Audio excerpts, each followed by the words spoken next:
the intake that we're receiving is that we've actually met 20 people today and it's time to stop trying. Or I am socially overwhelmed from the amount of people I quote unquote met, when really all you were doing was sitting on your ass with Wingstop on your coffee table and swiping on Tinder.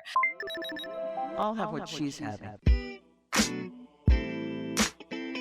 Welcome to another edition of She Talks Confidence Podcast. So 9 years later, we are back. My old partner in crime, Lexi Rodriguez, back. This is the walk of shame days to the surrounded by idiots days, and to now, Lex. Really great to have you on the She Talks Confidence podcast. How you doing? I am feeling so good. I loved the invitation to come back to our roots, to talk about relationships and dating and sex and intimacy, because I have been being called to drop back into where I began in the coaching space. I love it. And I thought of nobody but you in terms of, because, and like we were talking before the show, I've been doing this She Talks Confidence thing for 2 years now, which is the third iteration of the podcast thing, releasing the long form, doing the shorts and all that kind of stuff. And then I had a week where I didn't have anybody scheduled. And so I did some of our old retro shows, and I made little clips, little reels out of them, put them out there, and they went viral almost. It was crazy. And I thought maybe that's like what people are looking for, back the dating thing and the relationship thing, the front lines stuff. And I thought there's nobody better to bring on, especially now, because you're not, if you look back 9 years ago when we first started, there's been such a great, amazing growth. And I would love to hear your perspective now versus back then. So the first thing I want to talk about is approaching, because this is huge right now on TikTok and YouTube Reels and what I've been seeing. It's this big thing about guys having a problem approaching girls. And it's always been difficult. And I mean, say that as a guy's standpoint, always been difficult throughout the years, throughout the generations. But it seems like now it's more and more prevalent and I think that's a good thing and a bad thing. I think the good thing is because the good guys, or the guys that are getting more aware and more understanding of Me Too and of respect and of your boundaries, they're understanding, I don't want to impede on those boundaries. But the bad part is that the women are going, hey, what do I got to do here? I got to dangle a steak above my head or something. And my clients, I always just say, why don't you take incentive and you go out and you introduce yourself? And then they get into the whole thing that the guys get into, which is, I don't know how to do it. I don't know what to say. What if I get rejected? What are your thoughts on that now versus how it used to be? In the world that I'm in, there's a lot of talk about masculine and feminine energy, in terms of we all have that right brain, left brain energy, but also in terms of male, female. And what I'm seeing is that women still desire, although we are feminists and we want rights and we want to make money and we want to be heard and we want to be respected, we still desire to be led. I want to be approached. I want to be yearned for. And I also feel like men are intimidated to say the wrong thing, to come off perhaps in a way that doesn't empower the strength of the woman sitting at the bar, when really it's like there's a mix of it all that I think would be beneficial for both parties. There are probably some women that are fine with the approaching, but in the long run, will that woman feel too in the masculine state? And will that man feel emasculated? So there's just a lot of moving pieces here. And see, that's the problem. In our shorts and reel environment that we have, people are looking for the answer. Exactly. And there's no the answer. And it's funny because I'm looking at these 20-year-olds, and I'm not disparaging 20-year-olds because we've all been there. But the younger adults and the ones that are maybe early 30s going in, and they're just so frustrated, and they think this is such a thing. But the thing I'm like, no, man, this has been around since like day one. But it does seem a little more prevalent. I just think that there's a lot of overthinking, and there's not one answer for you to like, okay, one approach, I will approach or I won't approach, or I need to see these signs or I won't do it type of a thing. I think it just comes down to you. And if you have some level of interest, then, and I got to tell you, this is not like a secret sauce or anything. It's just be yourself and introduce yourself and start off that way. And I got to tell you, because I've done this a million times, a lot of times it's just not going to work. The point is, the only way you're going to hit any shots is if you take any at all. Now, from Mhm. the woman's perspective, this is the thing that gets me because all my clients are women and they're usually 25 to 35. It's right in the roundhouse here. And they go, I can't find any good guys. And this has been going on for however long, right? I can't find the good here. The problem is the good guys. And believe me, I try to model myself being respectful. We're not the ones that are narcissistic and just bashing in and don't care about where you're at or what your mindset is or what your boundaries are and just busting in and getting up and doing that stuff. And that's why a lot of the approach stuff I think comes down to they're all creepy guys or it's not the right guy. So I was telling my women clients, if you see that and if you've already made the eye contact, there's some level of interest there.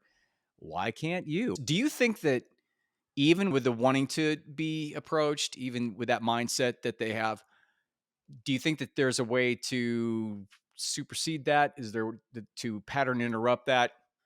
And just if they are interested, then to do something about it. Yeah, I think it's like trusting the intuition. It's trusting that if I'm at a bar and I see a guy and I'm like, wow, there's something in me, there's something in my body that is telling me to go say hi or even buy him a shot, buy him a drink, ask him a question. If there's something in you that says, go explore this, go explore it. We have to get out of the ego and we have to put really our pride aside because I think what is most powerful is being able to follow your thread of attraction, like literally. And I have never said this, even when we were doing this podcast 9 years ago. I don't think that there is like a way that is going to be the best way to do it. I always used to have Mhm. to tell my friends back in the day when we were all dating, and I don't think it's bad to have standards, but there was like 10 things on the checklist that my Yeah. friends needed to be checked off before Yeah. they would even let a guy buy them a drink. And I just thought that was bullshit back in the day. And I still think it's bullshit now. Of course, trust your center. If this guy is feeling off to you, don't let him buy you a drink. It's also empowering to use your voice and to say, hey, I'm not interested, but thank you so much. Yeah. And with that moment of trusting your center, then it's going to empower the next moment. That might be the moment that you meet someone that is like truly for you. And the guys are going to respect that. The good guys are going to respect the fact that you're like, I'm not in the mindset. Thanks, but no thanks. And then I'm like, okay, super. Because nobody has a sign over their head that says, this is my mindset right now. And I'm open to talking to somebody. I'm open to going home with somebody. I'm open to nothing. Leave me the hell alone. And so we have to get better at body language, And energy. But isn't that the point? And I talk about that all the time, and so do you. If you can get to the point where you strip all that other nonsense away and you're within yourself with a level of introspection and there's no expectations whatsoever, you'd be shocked at how much better you can sense the energy shifts and where the energy is in the room and with a person. Plus, you yeah. create a lot more level of availability of yourself when you do that, because now you don't have any expectations of just trying to hook up or whatever. Your expectation is just to be you in that moment and then to work through that. Do you talk to your clients at all about this particular situation and what do you tell them? Yeah, the work that I do with my clients with breathwork and meditation with somatic experiencing is really all about being able to be present with their somatic experience.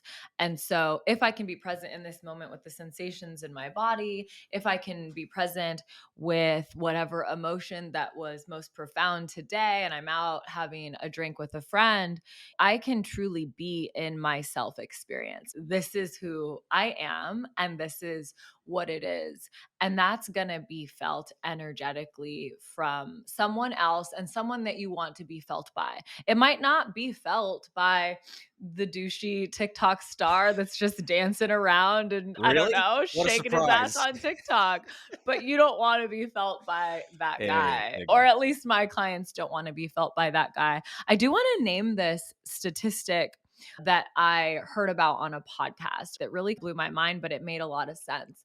Because of social media and because of apps and access to quote unquote meeting different people, whether that be again on Instagram, on TikTok, on these apps, our nervous system and our body cannot tell the difference from whether we're really meeting 20 people a day, AKA swiping on 20 people a day, or that is just on the internet. So, what is happening is the intake that we're receiving is that we've actually met 20 people today and it's time to stop trying, or Hmm. I am socially overwhelmed from the amount of people I quote unquote met, when really all you were doing was sitting on your ass with Wingstop on your coffee table and swiping on Tinder. And I was like, that makes a lot of sense. And so I brought that to my clients' attention and they were all, yeah, that makes a lot of sense, because sometimes it feels like when I'm out, men don't even have the desire because it's almost like they can go home and get the hit on their phone rather than take a chance to be declined in True. person. True. Less risk, a lot less risk doing that. But the problem is the online dating and the way that it's set up, it's not set up for success. We did a show on that 8 years Yes, ago. we And should. it still applies today. And it's funny because now all of a sudden people are going, "Oh, this is," and now it's called organic dating. That's what they call it now. But I got to tell you, I think it's more difficult now, especially from what you had just indicated, because of the fact that you're being programmed because of social media and Mhm. tiring yourself out. And also that program of being less risky online is taking you out of the game. And it's also taking you out of the work that you need to do. So, in that context, you have a client and they're working on breath work, they're working on meditation. They come into you. Is it ever around the context of opening themselves up to a relationship, opening themselves up to being more available? 100%, because everything is about the way in which we protect ourselves or the way in which we were programmed to protect ourselves. So if someone comes to me that is finally ready to date again, then we have to go in and explore the nervous system and we have to go in and explore the protective patterns that they have had to get accustomed to because of this past relationship that really took them out. So the body's going to remember, oh, I got cheated on one time. And I've had conversations like this about my husband. So let me just share this because I think this will support the reflection. My relationship before my husband was with a great guy, but he did have a drinking problem and he would stay out late with his friends drinking. I never did not trust whether he was being faithful or not, but I hated the fact that after we got off work, I used to bartend and he used to chef at this restaurant. He would stay kicking it with the cooks in the alley, drinking beer. I hated that. And Mhm. it had a lot to do with my dad, and that's a story for another time. So then, when I moved into this relationship with my now husband, there were moments he would be out hanging, not nearly as late as my ex, maybe midnight, and I would freak out and I would get so upset and so controlling and so irritated. And I would turn into someone not even speaking to him, but speaking to my past experience. And Mhm. we had to work through that because he didn't really know how to handle it. He was like, you can trust me. I would never do anything to hurt you. I would never choose alcohol over you. But in my past, my body remembered when a man chose alcohol over me. And so that was something I had to train and reprogram my body to trust with this new person in front of me. Mhm. And it's something that you have to go through the journey, and it's not easy in order to come to that epiphany. And then the hard part is to work through and process through that, which is why what your work is so great, because your work facilitates the work that needs to get put into that gets you on the other side. There's no other way around it. It's like a dating pattern or dating cycle or relationship cycle where you go, oh, I'm not going to make that same mistake, and then you ultimately you do, because you haven't figured it out. You haven't done the work. You haven't done the processing to put that in a box on a shelf, and so where that Yes. doesn't impact you again. So from a woman's confidence standpoint, your client comes in and they're looking for the grounding, and in the process they're looking to create a relationship, they're looking to be more approachable. What would be your guide or your guidelines or your steps or your advice to them in terms of going through that process and in the context of the approaching situation that we've been Yeah. talking about? Yeah. I would tell them to first get really clear on what they want in a partner. What type of energy do you want them to bring? How would you like them to support you? Do you want them to live in town? Do you want them to live close to you? Little things like that are going to really support the opening of your body, your nervous system, because you're going to be writing this down and the body's going to be receiving it like it is coming.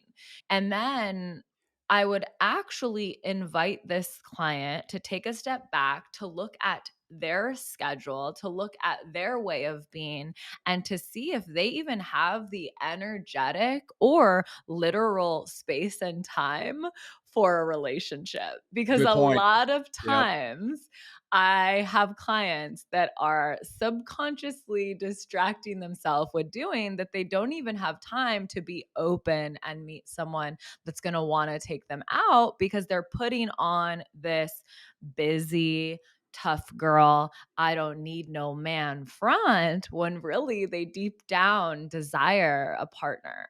And that's an energy we can pick up on 100%. I always call it the why, right? Because everybody comes in and they say what they want, or oh, if I had a magic wand, this is what I do. My big question, and the question that we always ask, and the question that gets answered in your somatic healing, is the Exactly. why do you want it? And that ferrets out all the ego crap, in terms of, I want it because subconsciously it satisfies something that I didn't get as a kid, and that, which is Mhm. big red Mhm. flag, and that never works out that way if that's the case. If your why is a genuine why in terms of you expanding into your life and wanting to create additional energy, this third entity in terms of a relationship to move forward and to create lasting fulfillment, and then yeah, then sign you up for that. But you have to go through that process of asking the why. It's interesting you talked about the checklist thing. I think a big discernment in that is that, and correct me if I'm wrong, but when you have your clients go through that, it's almost like they're making not like an avatar, but they're getting themselves in the mindset of, this is what I deserve, which is a huge Yes. word for me and my clients, because so many women sadly don't believe that they deserve the life that they do deserve.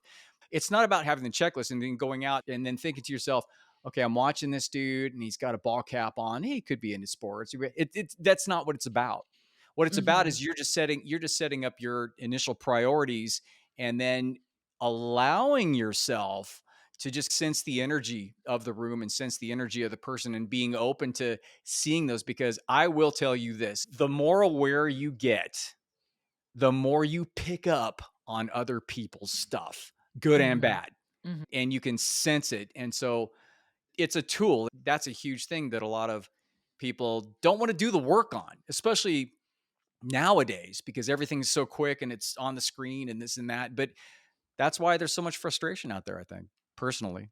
Yeah, it's observing what would feel good within the lifestyle that you're currently living. It's even observing different couple friends that you have, right? Or maybe it's your mom and dad's relationship that you really do admire, or Mhm. maybe it's your mom and dad's relationship that you want to stay far away from, but it's also the in between that is healing and processing, like you spoke about before, because When this perfect partner shows up, it's going to be beautiful and electric and really fun. And I have had to look at so much of my shit since my partner and I started dating. Since we even became friends, he Mhm, was the biggest mirror in my life for mhm. the things that I needed to sit with and heal. So maybe you also ask yourself, are you ready? And do you have the time to sit down and also look at your shit? How are you keeping yourself from meeting this person? It's not always your fault, but I think we have a lot to do with the way we magnetize or don't magnetize the right person. 100%. Yep. That's ultimately, doesn't that come down to that? Because if you really wanted to meet somebody, you could, but there's some sort of, I don't, it could be avoidant attachment. It could be a Yeah. number of things, the reasons why you're not allowing yourself to be open. And then you get more frustrated as you come home alone. So to round this out at the end of the show, I would like you to speak from a woman's perspective in terms of approaching, speaking to women in terms of if they seem interested or they want to be approached, then what should they do? If the man seems interested and wants to be approached, or if the woman is wants to Yeah, be yeah, approached. it's a two-tier thing, right? So it's if the woman is open to being approached because she's thinking she's ready, let's just say. She knows Mm. she's ready for the relationship. How does she become more approachable? And how does she go about approaching somebody if she feels as though maybe they're a nice guy, but they can't really read what's going on, and I want to take a little half step towards them. If you feel grounded, getting out of your comfort zone a little bit. So, an example could be, say you're at brunch with like 15 friends and there's a new guy there and you are interested. Maybe you don't see it going all the way, but this could be an opportunity for you to get out of your comfort zone and say, I'm going to sit by the single guy at the table and I'm going to talk to him. I'm going to get to know him. If things are going good, maybe you actually invite him to coffee, or maybe you make yourself available to him asking you out on a date by seeming interested, being, if you will, interested. And if you are, let's say, out at a bar, and I know that all of our examples are like out at bars and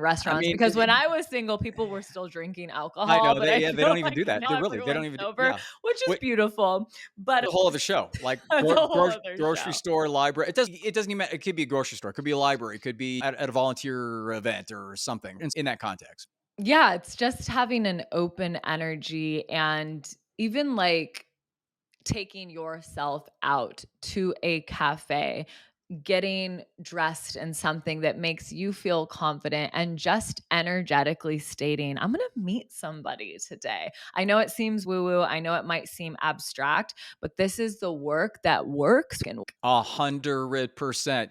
And believe me, we know. There's been years of work in I terms kissed a of lot of frogs. I love that we're doing this again. I love that we're bringing this back, because this isn't me just being like, I'm in a happy marriage. I met the it. man of my dreams and this is all my advice. Y'all can go back and listen to the hot mess express that I was in my early 20s.